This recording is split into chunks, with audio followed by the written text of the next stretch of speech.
Good morning, good afternoon, or good evening, everyone. I'm Charmaine Manalo, a consultant here at the Asian Development Bank. Welcome to our session, Mind the Gap, How Partnerships Bridge Knowledge Gaps.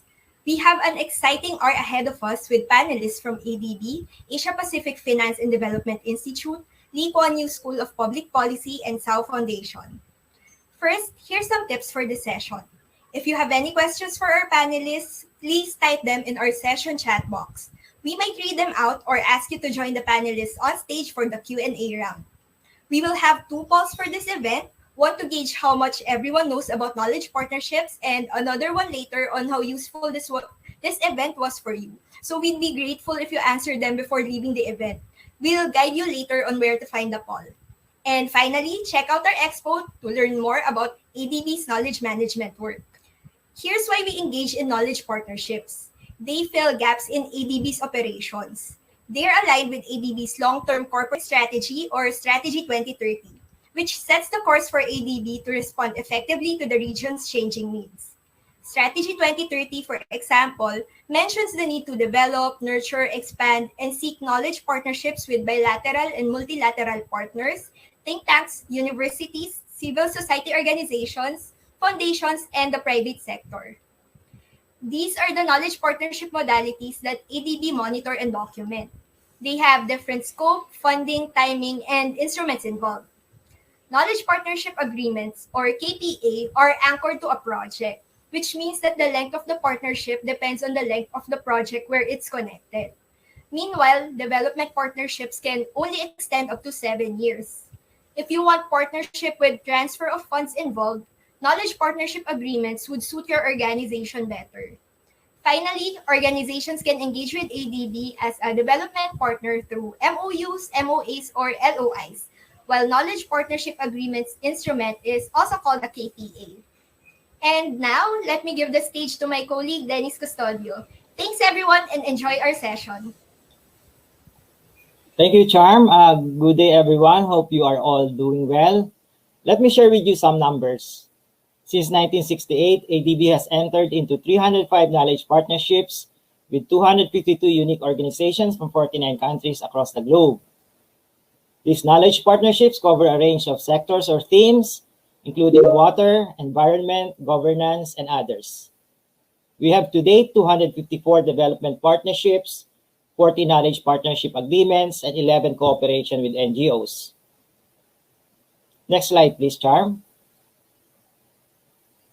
The 305 knowledge partnerships are housed in ADB's Knowledge Partnerships Toolbox, and this is a one-stop shop repository on ADB's knowledge partnerships and knowledge partners. Before it was developed, partnership documents were scattered across the bank, and ADB staff were challenged not only in finding the signed documents, but also in knowing the results of completed partnerships, and also in processing new ones. Spearheaded by SDCC-KC with support from other ADB units, the Toolbox was officially launched in ADB in June 2019 with aims to systematize and expedite search and retrieval, facilitate the processing of knowledge partnerships, and also to identify potential partners. The Toolbox is still for internal use, as some information are not yet for external sharing, but we plan to make public a revised version soon. Thank you. And to start the panel discussion, may I request Mr. Vivek Raman to come to the stage, please. Okay, so without further ado, and with great apologies for the delay to our participants here, let me quickly introduce our panel, and then we can have a quick discussion with them to kind of talk about the different modalities of ADB's partnership. And the reason we've chosen this is primarily because, as the poll said, not too many people know. And sometimes what is happening in these partnerships remains in these partnerships. So we want to make sure that the success stories are actually brought out. Let me quickly introduce my panel first. First, we have Francesco Ricciardi, who's a senior environment specialist here at ADB. And then I also wanted to invite Kartini Rehman from the Kuan School of Public Policy. Apologies to my panelists for the delay and a slight scare. You know, the 30-second refresh feels like forever in the virtual world, and there's just dead silence. Kartini is actually in the Kuan School of Public Policy and one of our key drivers for making this internship program so successful. and they'll be talking a little bit about that. Let me now introduce Maya Vijay Raghavan, who is a Principal Evaluation Specialist from our Independent Evaluation Group. She's been a partner with AFDI, Mr. Scott Liu, the Asia Finance and Development Institute. Mind you, I'm doing this without my notes, okay? So it's all by memory right now because my notes are in the other room.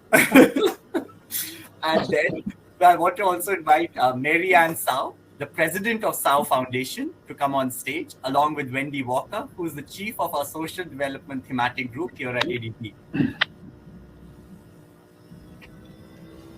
Wendy? Hello. Thank you. Sorry for the delay. We had quite an adventurous start. But first and foremost, thank you very much for all of you for being here. So throughout my conversation, I'm going to be making puns with the word partner and how you both have partnered with each other and how what has been the successful ingredient for this marriage, etc. Forgive me for those puns, but let's first start with Mary Ann and Wendy. Wendy and Mary Ann, let me first start with you, Mary Ann. Tell us a little bit about this partnership and what made you come and reach out to ADB. Actually, we were very lucky because at that time when we were thinking about doing more work in the region, ADB through Wendy actually reached out to us and asked whether we wanted to be a center of excellence. The timing couldn't have been better because we've been working in the region on and off with different partners, and we wanted to do more. I think the area of aging is big across Southeast Asia and Asia, but then we have no expertise. We're confident with that, but we're not really as sure about how to reach out to government partners and develop those relationships. So when Wendy approached us, it was very perfect because it allows us to learn how to develop some of those relationships and learn how to work with governments in a different way. So I think we're just lucky. We're happy to be in the right place in the right time. And since that time, it's been a very good experience so far. We'll talk about more later. Wendy? Thank you. As Marianne said, it was initiated by us. I had been developing some of our first TA and lending programs in elderly care in China. And then based on that experience, about 4 years ago, developed a regional technical assistance to explore the issues and build capacity in other DMCs.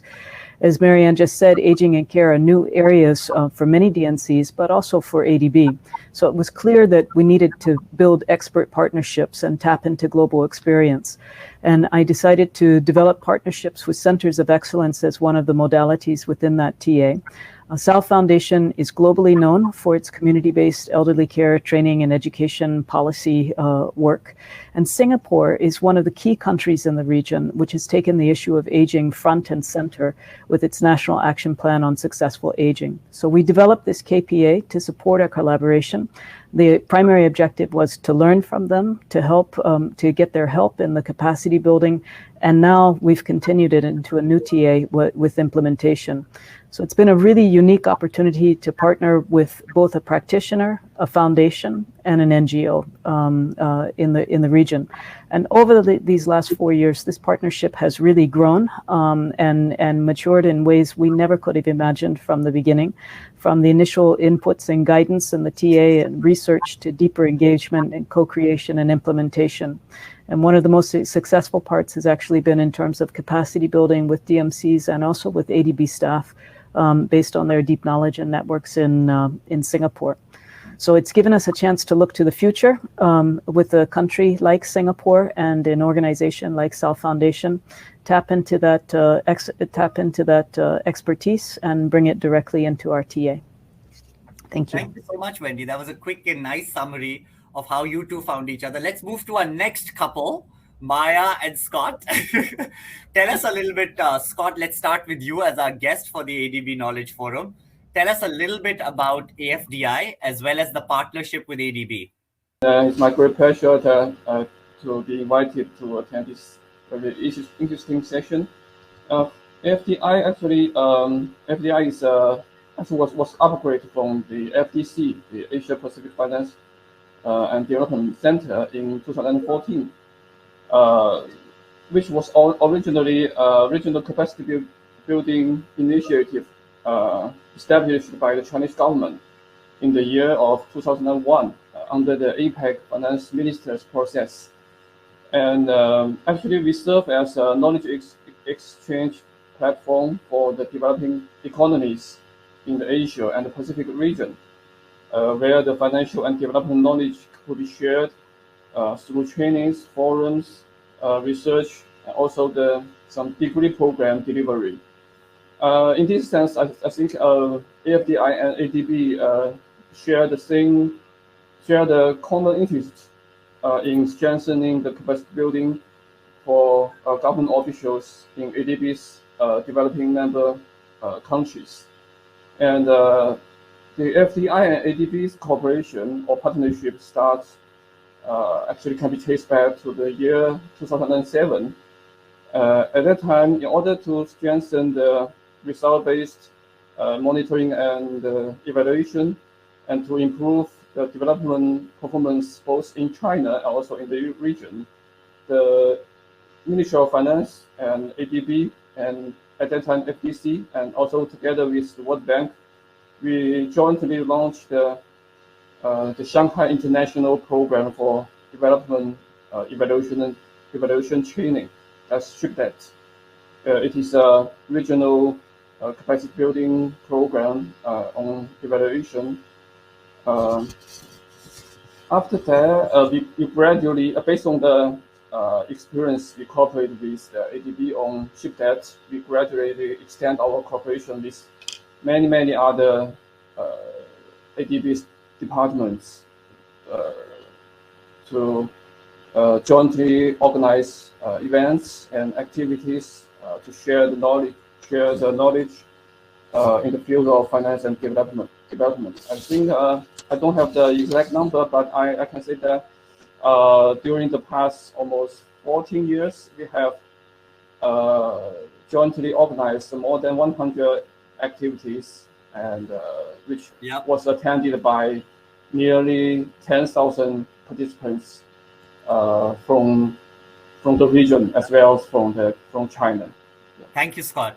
Maya, as Scott said, you've celebrated many anniversaries. What is the secret to your success? What can others learn? Okay. Great question, Vivek. I think Scott will agree with me, but he can disagree. I think the first ingredient for the successful partnership has really been support from the highest levels. For Scott and his team, it's really been the support from the Ministry of Finance in China and from the leadership at AFDI as well. Dr. Lee, who's been a staunch supporter, and he's been around partnering with us since 2007, as far as I know. Perhaps, they did some activities before that, but it wasn't really I'd say, such a big deal, perhaps. But so that's one ingredient. I'd say the second ingredient is trust between the partners. I think we trust each other. We have each other's backs, especially last year when everyone was canceling all of their, conferences. We went ahead and transitioned our Asian Evaluation Week to a fully virtual format and had a full week of programs, 32 sessions. That could not have happened if we didn't have trust, and we valued the partnership. And we wanted to continue that knowledge sharing platform that people from all across, I guess it's every continent except Antarctica has been represented at these Asian Evaluation Weeks. And that, we started that fairly, I'd say this year was just the 6th year. So it's not that old, but it's really taken off beyond our wildest dreams. I mean, what started with a small conversation between Dr. Lee and Farzana Ahmed, who was, my predecessor in this position. A small conversation, both people really had big ideas. So that really took off. And I think the third point would really be open communication, right? So we've been very honest with each other. And when we have some constraints, we communicated very clearly. And when they have constraints, they communicated to us. So we sort of worked through it. So I think, this high-level support and the value that both partners see in the partnership and that high level of trust, I'd say these are three really key ingredients for any partnership.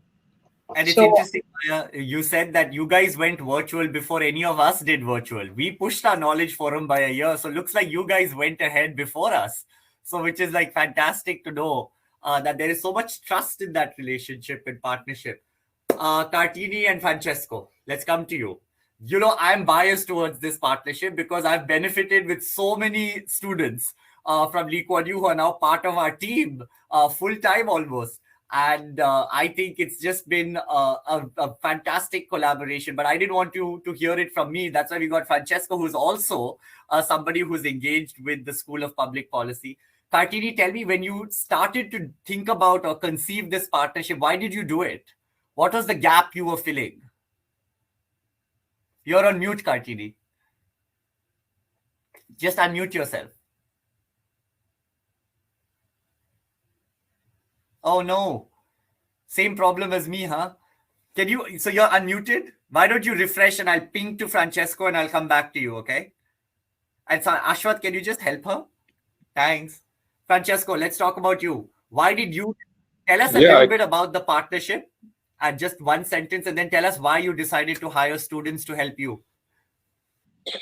Yeah, so we have this collaboration ongoing the last 2 years, so not very long from my side, but was kind of innovative because on the environment side, we really need someone bringing in some also innovation and some new ideas. And I've been working with interns and students for a very long time before joining ADB, and I really think that is when you bring them on board, you have a huge advantage for your organization because they bring new ideas, they bring a new set of skills that maybe you don't have. Especially, let's be honest, in ADB we don't exactly have a very young workforce. Vivek, you are a very remarkable exception for it. But from my side, has been very interesting to have them. Also because they don't come with a exact background, environment background. They have a policy background. So has been a really mutual exchange of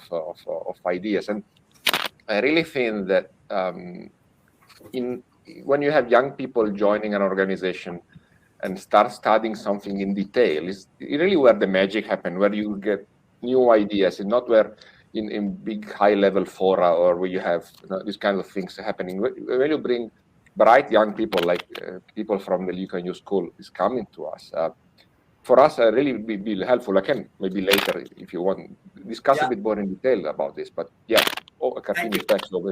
Thanks, Francesco. Good points. I'm going to see if Kartini, can you work your magic now? Let's try. Can you hear me now? Perfect. Wonderful. Brilliant. Thanks. Okay. Sorry everyone about that. But it's really about what Francesco said about magic, right? So we were looking for this magic. As the premier public policy school in Asia, we get wonderful, bright young people, but a lot of them do need or want real life experience working in multilateral development banks or in the development field. So this internship with the ADB gave us that opportunity. This is the gap that we were trying to bridge. We teach them wonderful research skills, policy issues, policy analysis. We really want to give them opportunities to apply what they learn to the real world while they're in school so that they can then join you after they graduate. And as you said, Vivek, we're very glad that, out of the 21 interns we've had so far, at least 5 of them have joined the ADB after they graduated in some capacity or other. So that's like a 25% 25% success rate, which is fantastic, from our point of view. That's great. At this point, thank you, Kartini. At this point, if our members of our audience have any comments, please drop it in the chat box, or you can ask to share audio video. I'll get you up on stage. Technology permitting, it's being particularly difficult this afternoon with me. But Wendy, I want to ask you and Marianne. Kartini talked about magic. Now, as an institution, we can't rely on magic all the time, right? We need to capture to make sure that others who are listening in can also have all the ingredients to make it a success. Wendy, what is how do we learn as an institution to make sure that partnerships are always a success? What has been your experience? Well, I think, first of all, developing partnerships takes time, and you really have to make the time to do that, and you have to invest a lot. What Maya said about trust is absolutely critical. And without that, you won't go very far. But that takes time to develop. Many times, I think I've said to Marianne and also her staff, we're going down the river holding the rocks. We knew the direction. We just weren't sure of the destination. And finding a partner that's willing to do that with you is really important. Secondly, it takes champions. You can't just sign a piece of paper. You really need champions to nourish and manage it. They don't need to last forever, and they have to grow and adapt. And identifying potential partners takes time. You really have to look for the right people, get on the same page, align your priorities, assess your capacity, and clarify your roles. And I think that's something that continues even after you've decided to create the partnership. Flexibility and focus are big key parts of the ingredients. Effective partnership management is also important, but above all, it's trust and willing to take that journey together. Yes. Thank you. Yeah, anybody wants to react to that? I was going to come to Mary Ann for something, but Maya, anything to add, or Scott?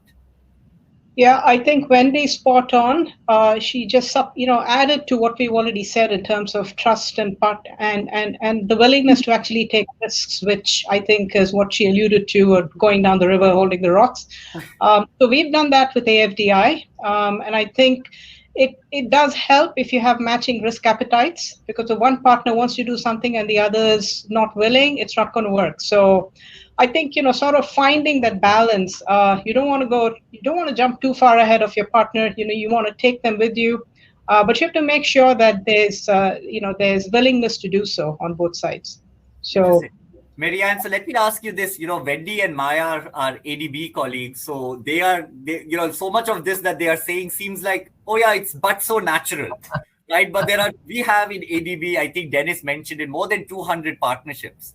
We have selected the creme de la creme here to talk about the success. So there are many, many partnerships that are probably not doing it as naturally as you are. So what made you trust Wendy and team? What made you walk the rocks, carry the rocks with the river, whatever that analogy was? Right. I think that's a great analogy. Well, I think firstly, I remember meeting Wendy before this appointment at Center of Excellence at one of the regional conferences. And of course, we've been living and breathing community care for older people, because that's what our mission, the foundation mission is. But Wendy was really fully engaged to learn everything she can. I remember watching her just absorbing everything. I'm thinking, wow, this ADB officer really wants to know. So I remember having that early impression, how sincere she was to really try and understand what issues are. And subsequently, when we were appointed and I got to know her, I do think that the person makes a difference. I really felt that I trusted Wendy. I felt like she was serious about it, and she seriously wanted to do something like this. And I also believed in that, on that vision that the Southeast Asia, all the DMCs around this region really needs to get on top of population aging and not start a minute too late, because they're already behind eighth ball, because aging so quickly, and the policies and practical resources are still not there. So we share a common mission. I think that is a very important point. And secondly, is because I trusted her. And I think that's part of the partnerships, not just the institution between foundation and the bank, but also between individuals. I think that is also very important, because the trust was just quite natural. And thirdly is, I think in a way, it was the alignment in Maya talk about. The foundation consider ourselves, our role as being pathfinders. As a foundation, we feel like, we don't have that much resource, but our resource to be well spent by being not afraid of holding the boulders, going down a raft, not knowing where you're going. Because we know that in the end of the day, we keep the light in the tunnel, knowing where we want to go together, we will get there together. And I think in that regard, I think that was helpful. Plus the flexibility, because whenever there's anything, we just talk it through. So in many ways, it was just sort of being able to think together. And I think that has been a really useful path as well. This is great. I mean, firstly, one advantage of not having too many presentations is we still have 30 minutes to go into this conversation even more, okay? But I've got a few more questions for you, and I can see people are getting more comfortable with the comments here. Francesco, flexibility with student interns, how do you manage that? Flexibility, well, it's been pretty easy this year, even last year, because, we are remote workers. At the end, what I care about is not focusing on what they do each day. They are adult enough and bright enough to understand what they need to do and how they want to develop things. So I've never been a fan of timesheets or checking people's time. So we really focus on deliverables and on what they have to come out with their studies and their investigation. So flexibility is the key. They can do whatever they like I don't care if they work, I don't know, during late afternoon or whatever, as long as they want to do it. And I think this guarantee that they still have commitment on it more than trying to have them focus on every day doing the same thing. Also, I understand, especially for young people, having flexibility or doing stuff their way is very important, and has been successful so far. So flexibility is the key. I think not only for interns, for us as well. Francesco, this is kind of a obvious question though, but next year when we do the internship program again, will you be one of those who will say, yes, I want to engage again? Yes, of course. We have so many things to explore still, and so little time on my side to manage. You know, when you have a role like in ADB where you really see, unfortunately, the big picture. I'm a very detail-oriented person, but unfortunately, ADB, we cannot always dig into details on policies, on events, and stuff like that. Having someone that dig that for you and you brainstorm with them is very important, because that brings up ideas that then can be moved up on the next level, maybe enter into the development world. That has been the case so far, and I hope we can do it again next year. Yeah, great. Scott, let me ask you another question now. ADB can't be easy to partner with, right? We've got our processes, and I'm one of the upkeeper and holder of these policies. How do you tell our audience here to be patient? Should we be patient, or what can we learn? How can ADB improve this process of engaging partners? Actually, I think according to my experience, I think it's not too difficult to partner with ADB. You're a minority, Scott. Yeah, I think by experience that we may just start with some small project first, which may be easy to do for both sides, and then when we be doing this, and we also keep a long-term mindset,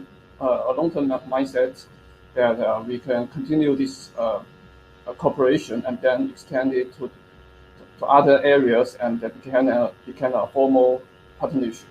And maybe you don't have to be so anxious to for a formalized partnership at the very beginning. I think you may try some small things, and then we can grow together. Actually, at the very beginning of our cooperation with ADB, at that time, our institute or center actually is very young, and actually we have no experience to cooperate with international organizations like ADB. And actually, during the cooperation and working together with ADB staff, actually we learn a lot from them, and also we grow with the partnership. We grow with the cooperation, and then finally we can enter into a formal partnership. Interesting, Scott. And I think that will be useful for the folks listening in also, is that you said don't be anxious to formalize the partnership. And I think that's something that a lot of people in ADB also are struggle to understand. Mm-hmm. And you said to start with small wins.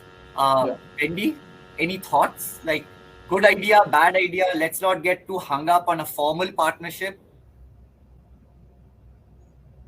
That's to me. Yeah.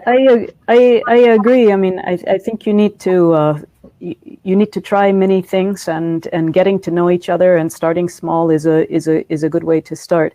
But of formalizing a partnership and making it clear what the roles and responsibilities are, and being fair in that process, you know, what we expect and what we bring to it is really important. So I think things like this knowledge partnership agreement, which does allow the transfer of funds, is very important. Yeah. Okay, good. Maya, let me ask you, if you had to do this all over again, what are your top 3 lessons?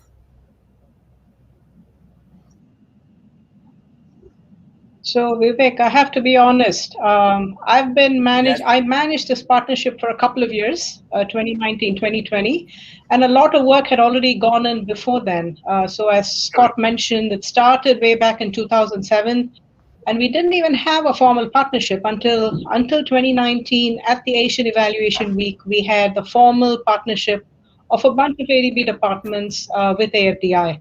So I think, going back to what Scott said, start small, test the waters, see what's of mutual interest and mutual benefit, and see what each partner can bring to the table. So I think those, in my opinion, would have been some of the lessons that emerged over the years. But, I wasn't part of the partnership actively until 2018 or so. And then, so the one thing I wanted to mention was, if you have a good long-term vision and you've developed it over a course of years, it doesn't matter if the people change, right? Because we had Farzana first, for example, for the Asian Evaluation Week. She ran it for the first 3 years. I ran it for 2 years. And this year, Sonia took over. So it's going very well because we have a core team that's really built up expertise, I think both on the AFDI and the ADB side. So even if the person who's leading the secretariat changes, the work continues because roles are clear, responsibilities are clear. And each party knows what's my expected of panelists a them. bit more. So It's all seeming too smooth right now. Marianne, I want to ask you, what was your biggest problem with ADB? I honestly can't say I have any big problem with ADB. But what can we improve? I'm not just being I deal with so many complaints every day. It's not possible that all 6 of you had such a smooth experience. So let me reframe the question. What's your biggest challenge, right? If you want to change something about engaging with ADB, how do we make, because our goal is to engage with as many partners as we can. Strategy 2030 makes it very clear. And if there are any impediments that are stopping us, we need to reflect on that. Okay, I would say that probably this is the current reflection is actually a result of having gone this far with ADB. The first time, of course, we really don't know, right? You're carrying rocks or looking at light in a tunnel, whatever, just trying to navigate your way through. I think Wendy was always very accessible. We don't work with her all the time. Obviously, she has a team that we work with, but generally speaking, if there's an issue, we can go to her. I think in looking back, if we move forward, let's just say work with other countries, it might be easier if we're able to organize formalized learning sessions for key bank officer and the country officers so that they have better background before going and trying to do things with them. This is, I think we get this insight only after we've gone this far. We didn't go this far, I want to figure this out. Because if I'm looking at some of the stumbling blocks, it's a little bit trickier for us as a knowledge partner, is basically trying to bring country officers from ground zero up enough for them to start to think about policy and implementation, and that's pretty tough. So I think we ran a couple of pretty good workshops for bank officers and country officers, but I think I like to think they learned something, Wendy. But on the other hand, that wasn't sufficient. But we thought it was enough at the time, so we carry on. And now in retrospect, I think if we had gone on and created some of these workshops, some fundamentals to introduce, maybe not even just one country, but more than one country that working with some stronger fundamentals, even at the implementation level, then when we go into apply at the country level, it'll be easier. But like I said, it's not because we have difficulty working with ADB. It's only because part of the journey, we didn't go this far. We wouldn't have figured this out. I was just having a conversation with my senior colleague who was very involved in this project. We were also trying to figure out, is there a complaint? What should we say? We don't have any complaints, really. It's just really about how can we be a better knowledge partner. There are times when we feel like we're just being consultants. We're working with, let's just say, Indonesian government right now on a project. And I feel like we're just working with them to figure something out in terms of pilots and projects. But I'm not sure if there's any knowledge being transferred to the bank, for instance. Good point. And looking back whether or not that as we move on, as we learn more about these journeys, we can actually organize specific, more in-depth kind of workshops, relevant workshops for either bank officers and or the country officers. And that would make application and actually work a lot smoother. That this is really the only point I can think of that can actually Good point. And that has given me a hint for the next question, but I will still ask Kartini and Francesco, what were your difficulties in working with ADB, vice versa? Let's open it up. Kartini, I'll go with you first. How can we Sure. improve? Again, I reflect a lot of what the other panelists have said. In the recent years, it's been a lot very smooth going. But because of this, I was going back and thinking to the early days of this partnership, right? And back to what Wendy said about champions. Champions are so essential, and I think we had a very strong champion in Dr. Gambhir Bhatta, and Vivek, you're a fantastic champion. Without you guys, I'm not sure we'd be here today. At the early stages, Gambhir really did have to smooth the rocks, if the analogy applies, and help us navigate the waters to make this happen. There were a few, I think, difficulties just figuring out how to get this off the ground. So the role of champion, someone who is committed to this endeavor, cannot be emphasized strongly enough. And on both sides, so on my side, my colleague Ashley Koh also has been a fantastic champion, and she works closely with you, she worked closely with Gambhir, and I did with Gambhir in the early days as well. So that, I think, was one lesson maybe. If you're trying to start something new, find someone who has their heart and soul into it and will work day and night to make it happen. Yeah, that's true. So commitment is key, and you're right, there were some initial hiccups in this. I think, let's ask my final question, and I will start with, I think, Francesco on this one. I think what is something for us to reflect on, and I'm sure for the partners as well, sometimes the learning remains between the two of you. How does the organization benefit from this partnership? Should we be, in terms of capturing that knowledge, right? Are we, to make sure we're not reinventing the wheel? Francesco, any ideas? You've got this great repository of students who are working with you. How do we spread the word? Well, this is a very important part, I think, that we need to, focus a bit more as well.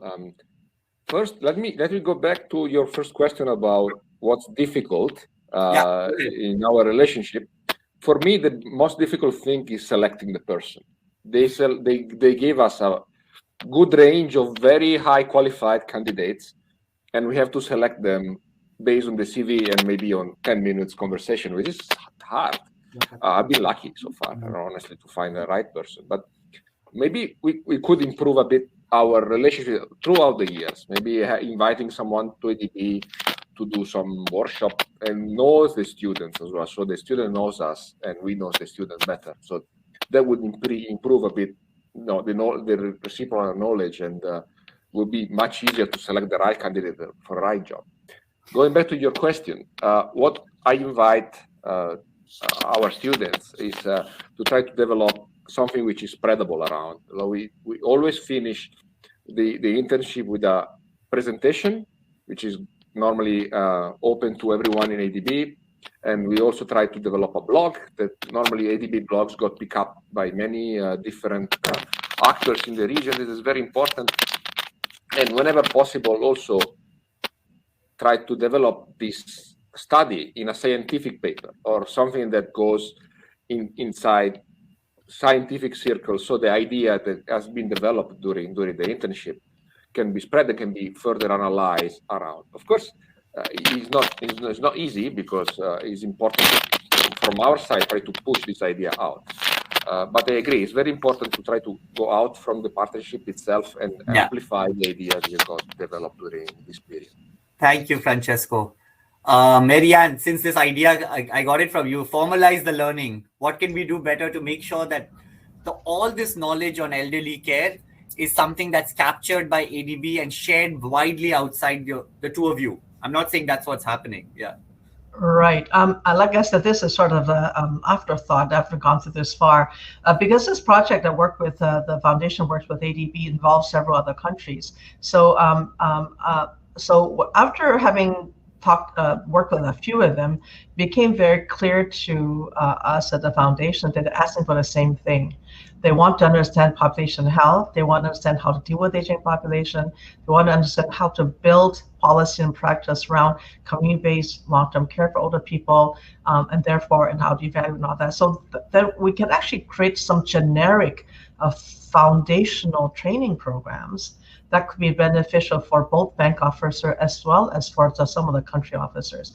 I think if they have that background, that we go back to work with them one-on-one, it becomes easier. They're not starting from ground as so much as ground zero. I'm not saying that all of them start from ground zero, but many of them are starting from ground zero. So you're trying to catch them up from understanding what it's all about, and then trying to get to develop prototypes and working. It's a little bit difficult. I mean, it works, but it's okay. But I think some training right from the beginning might be helpful. Like I said, this I think was the insight that came after having gone this far.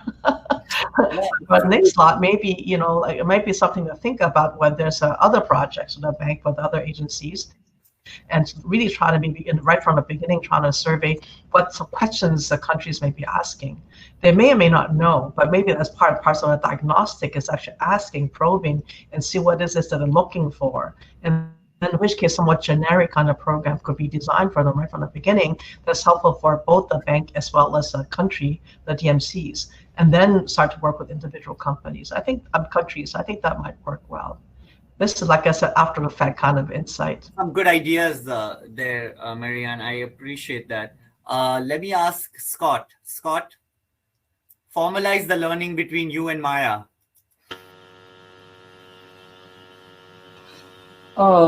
I think actually we have the joint activities we developed together at ShipDebt and EW. I think it is themselves is a kind of channel to share the evaluation knowledge. And also actually from my side, actually as you may know, there are some limitations for us to share the knowledge through internet outside China. I think from this perspective, I think IED team has done a lot to use the social media resources to share all this knowledge. From our side, actually, we also use the social media in China to share the knowledge, and also we try to capture some knowledge to record some, develop some courses that can be reviewed after the ShipDebt or AW. Thank you, Scott. Maya, I'll slightly change the question for you because there's a question from our audience.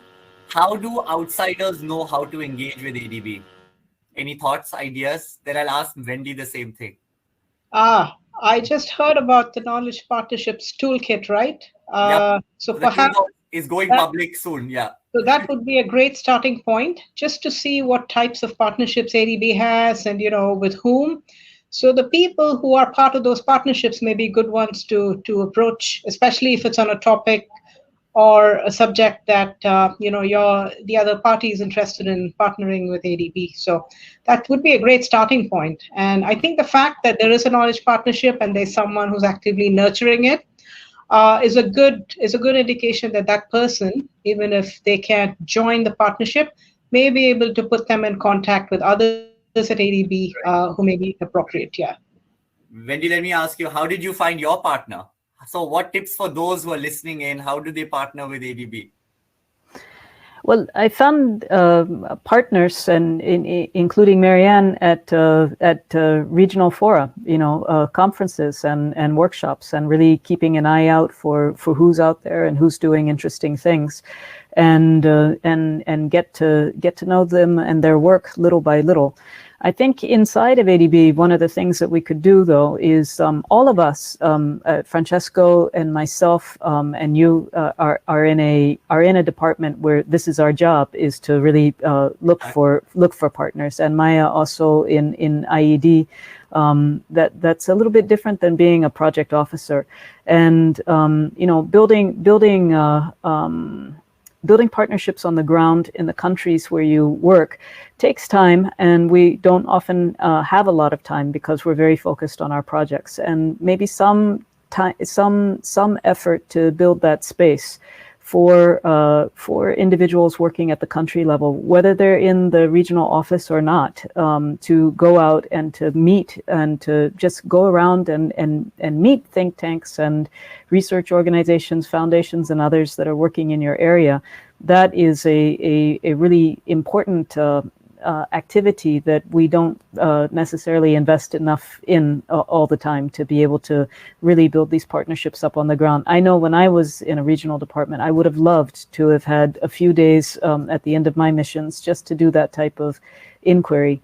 And not to underestimate the time that it takes to translate between what we do in our business purpose and what other people do, and then how to bring these two things together. Sometimes it feels like you're speaking Greek to each other in the beginning, and you really have to work yourself over into a common language together, and then that's where the magic takes place.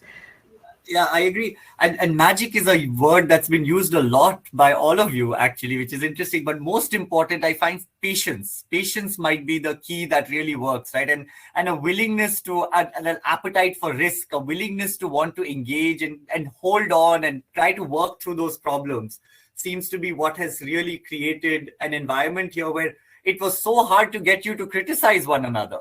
I really tried, I thought we should have something, some gossip to talk about post-forum, but now all 6 of you really held strong.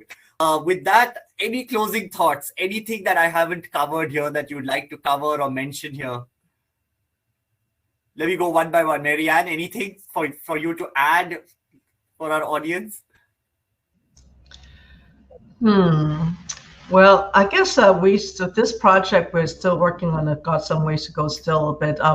Just separately, the foundations for moving forward is really trying to develop regional work. It's a major area of work. Previously, we did it more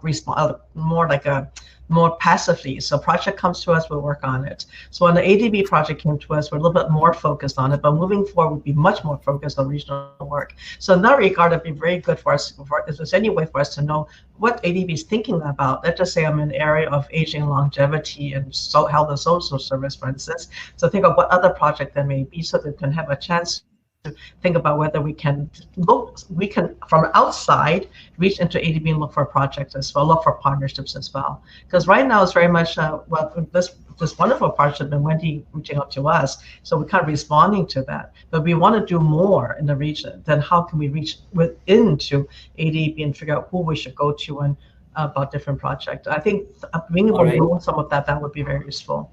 Great. Okay. Good point. Kartini? Last thoughts, anything I haven't covered? Sure. Maybe just to add that one nice thing about having had this relationship over a number of years, if we've started to build a real community of Lee Kuan Yew School people who have had some sort of interaction with the ADB, and since this is about knowledge partnerships and knowledge management, right? That tacit knowledge that flows from one cohort to another has been something that's really been gaining momentum, and that's been really helpful.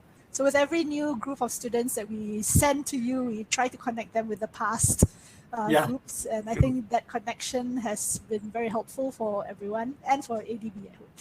And also what I've seen is when we've got one Lee Kuan Yew student, they spread the word, and then now it's easy to engage them as well. So it's really become a community, as you said.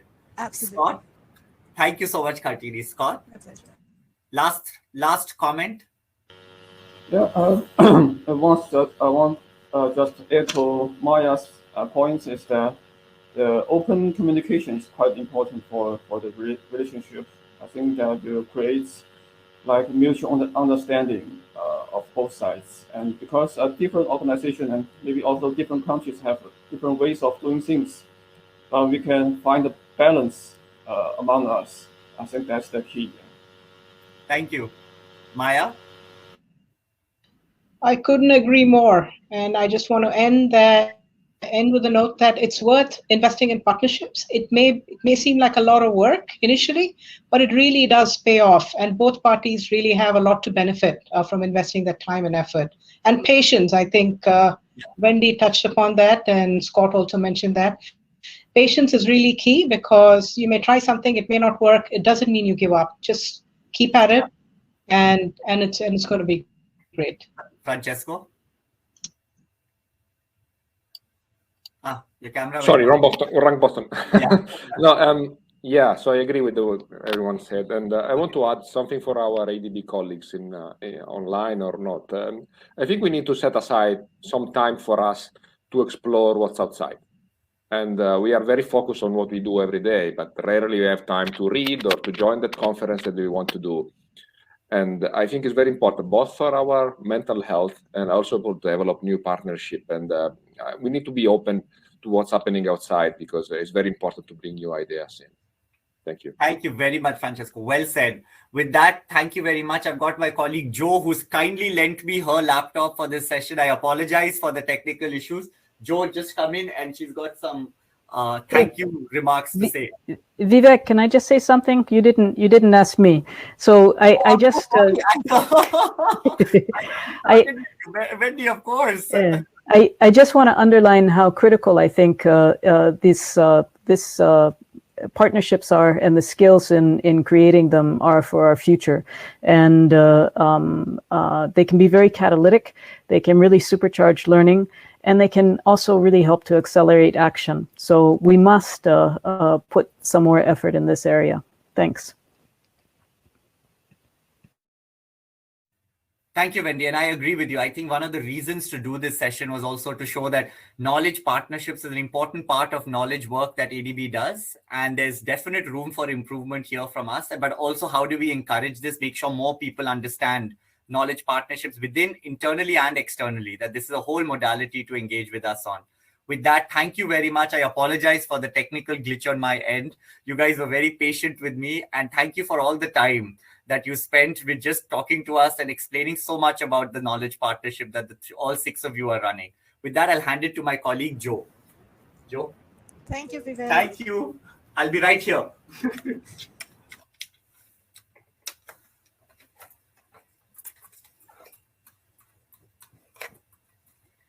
Okay, that was heart-stopping, and thank you for bearing with us. I think things like this really happen when we're doing things virtually. So it was really a very stimulating and interesting discussions. I wish I was able to capture everything, but then, yeah, we have to run around and sort some things. But you see, partnership is extremely important for ADB, and we cannot do development or work alone. This morning in one of the sessions, the ADB country director from Mongolia mentioned that ADB is humble enough about what we don't know. And so we cannot stress enough the significant contribution of partnerships, the innovation and new trends that they are bringing in, and the tailored solutions that in the local context they're offering helps ADB's development work more effective and have better impact. The pairs, couples, partners, however Vivek put it earlier, was able to demonstrate or share the ingredients for making partnership. I was able to hear that it's trust, the willingness to take risk, the journey together, the commitment, and of course it needs champion to do all these things. But above all things, I think it's about complementing each other. This is very evident, I think, in both in all the partnerships. That they complement each other. Both are actively and equally involved to learn from each other and with each other while working on the same objective of providing the needed support for our clients. It was mentioned earlier, I think, by Charm, that building and expanding knowledge partnerships is major focus of ADB Strategy 2030. So to our partners, the Asia Pacific Finance and Development Institute, the Lee Kuan Yew School of Public Policy, the Tsao Foundation, and to the many others, we look forward to nurturing and strengthening our partnership together. So thank you, Cortini and Francesco, Mary Ann and Wendy, and Scott and Maya for the wonderful contributions to this session, and also to the overall knowledge partnerships in agenda in ADB. To all the participants as well who joined us this afternoon, those who contributed in the chat box here, those who provided comments, and to all our technical staff, Ashwat Dasarati and his team, thank you very much. This now concludes our session. Please join us in the next one. Up next, we will be announcing the winners of the Expertise Locator Challenge, and we'll be announcing the ADB Innovation Hub. So thank you again. We'll see you there, and stay safe, everyone.